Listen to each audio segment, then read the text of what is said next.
Hello दोस्त, राधे राधे। रउआ लोग कैसन बानी? हम आशा करतानी कि स्वस्थ होखे, मस्त होखे और अपना अपना काम में व्यस्त होखे। तो हम ले आइल बानी सावन स्पेशल शिव चर्चा गीत। तो प्रेम से सुनी लो और वीडियो के लास्ट में बताई लो कि कैसन लागल हमार गाना।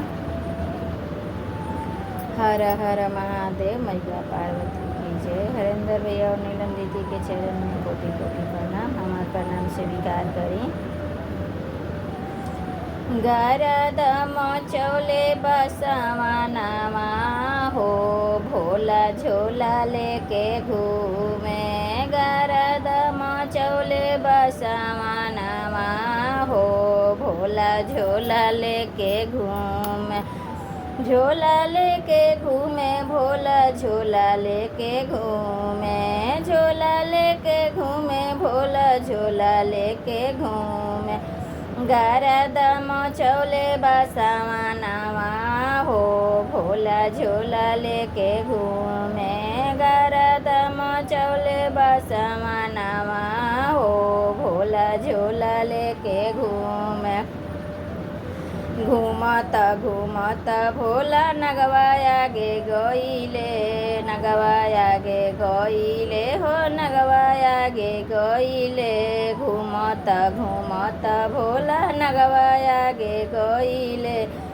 नागवा फुफकार गुड़वा लागे हो, भोला झोला लेके घूमे।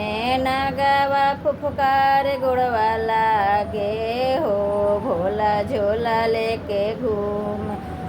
गरद मचौले बसवानामा हो, भोला झोला लेके घूमे। गरद मचौले बसवानामा हो, भोला झोला लेके घूमे। घूमत घूमत भोला बिछुआ लगे गइले। बिछुआ लगे गइले हो, बिछुआ लगे गइले। घूमत घूमत भोला बिछुआ लगे गइले।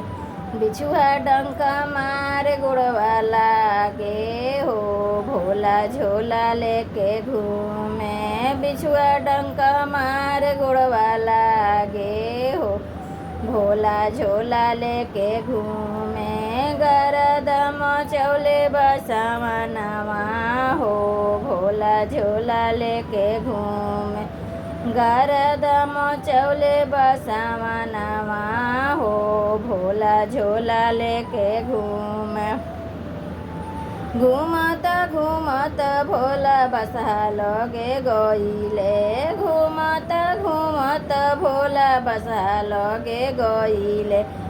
बसहा लगे गइले हो, बसहा लगे गइले। घूमत घूमत भोला बसहा लगे गइले। मुड़िया झटकार गुड़वा लागे हो, भोला झोला लेके घूमे। मुड़िया झटकार गुड़वा लागे हो, भोला झोला लेके घूमे।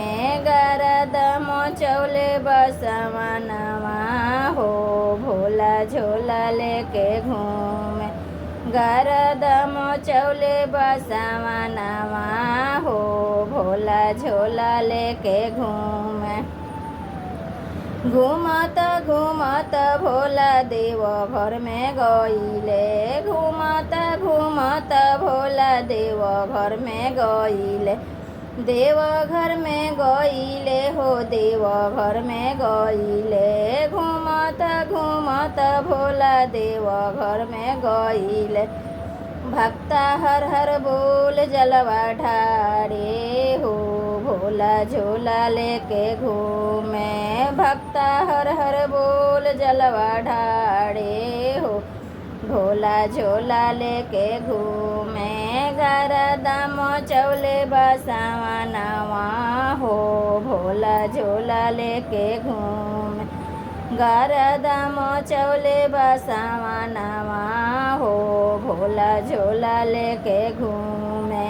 गरद मचौले बसवानामा हो, भोला झोला लेके घूमे। हाँ तो दोस्त, कैसन लागल हमार भजन? कमेंट बॉक्स में लिख के ज़रूर बताएं हम लोग ने।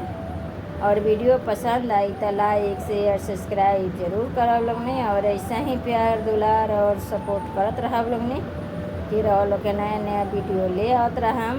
तब तक के लिए बाय बाय।